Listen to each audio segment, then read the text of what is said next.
Selepas lebih 40 tahun kehilangan hak, Kerajaan Negeri Terengganu akhirnya berjaya memperoleh semula bayaran premium tanah, cukai tanah dan perkongsian keuntungan daripada Felda.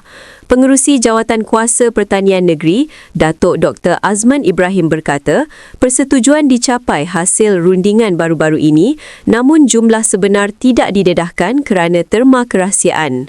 Isu bermula apabila Felda membangunkan ladang komersial di atas tanah milik kerajaan negeri tanpa kebenaran sah, menyebabkan negeri kehilangan hasil selama puluhan tahun.